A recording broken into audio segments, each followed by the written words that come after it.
नमस्कार, live news 24x7 में आपका स्वागत है। मैं हूं आरिफ राजू। आइए आपको दिखाते हैं प्रयागराज की खबरों को जो दिन भर रही सुर्खियों में। Speed news. तीर्थराज प्रयागराज में संगम की रेत पर 2025 में लगने वाले महाकुंभ को लेकर मंडलायुक्त कार्यालय के गांधी सभागार में दिव्य और भव्य कुंभ कराए जाने को लेकर मंडलायुक्त पुलिस कमिश्नर और एडीजी समेत कुंभ मेले के तमाम प्रशासनिक अधिकारियों ने देश भर के सभी 13 अखाड़ों के प्रतिनिधियों और साधु संतों के साथ बैठक किया और सभी का फूल माला पहनाकर स्वागत किया। इस दौरान सभी अखाड़ों के प्रतिनिधियों और साधु संतों ने इस कुंभ मेले को सकुशल संपन्न कराए जाने को लेकर अपने अपने सुझाव रखा, तो वही प्रशासनिक अफसरों ने सभी सुझाव पर अमल करने और महाकुंभ को भव्य बनाने के साथ साथ सभी सुविधाओं को देने का आश्वासन दिया। देखिए, आज सभी अखाड़े के पूजनीय संत यहाँ पर उपस्थित हुए और उन्होंने जो अपनी प्रच्छाएं थी आगे जो मेला आयोजित होना है 2025 में, अपनी बातों को रखा। और चाहे वो भूमि के विषय में हो और अन्य सुविधाओं के विषय में हो, और उन्होंने यह भी अपेक्षा की कि कोई एक ऐसा मैकेनिज़्म बना लिया जाए जिससे कि अखाड़ों से सतत संवाद बना रहे और हम अपनी बात उन तक पहुंचा सकें और उनकी बात हम तक पहुंच सके।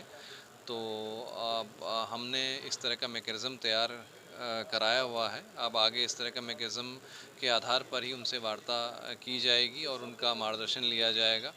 और जो उन्होंने बातें रखी हैं, चाहे वो सुविधाओं के संबंध में हो, क्षेत्रफल के संबंध में हो, उन सब का भी यथासंभव निराकरण कराया जाएगा।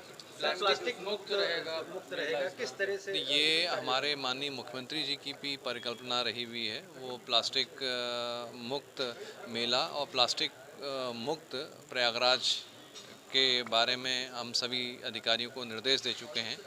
तो हमारा ये प्रयास रहेगा, उसके लिए हम आगे अपनी रणनीति भी बना रहे हैं कि प्लास्टिक और थर्मोकोल के स्थान पर हम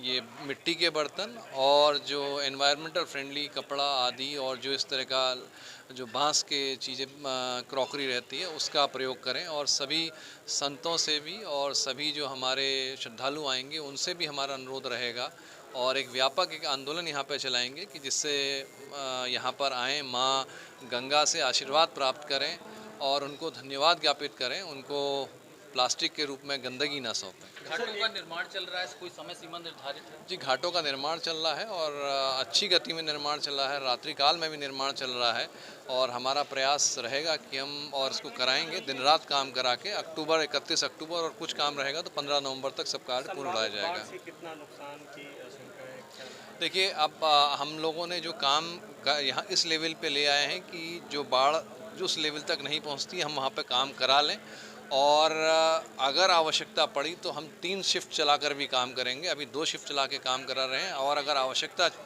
पड़ेगी तो हम 3 शिफ्ट चलाकर भी काम कराएंगे। इसके लिए क्या क्या प्रयास हो सकते हैं, क्या क्या हम आपस में एक दूसरे का सहयोग कर सकते हैं, उन्हीं सब विषयों पर चर्चा। क्या सुझाव दिए गए आप लोगों से?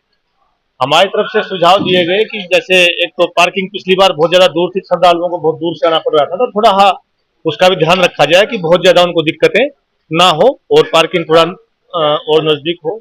दूसरा, रोडों की व्यवस्था, नाली आदि की व्यवस्था, जो जहां से अखाड़ों की जो शाही पेशवाई वगैरह होती है उन सब की व्यवस्थाएं बेहतर हो।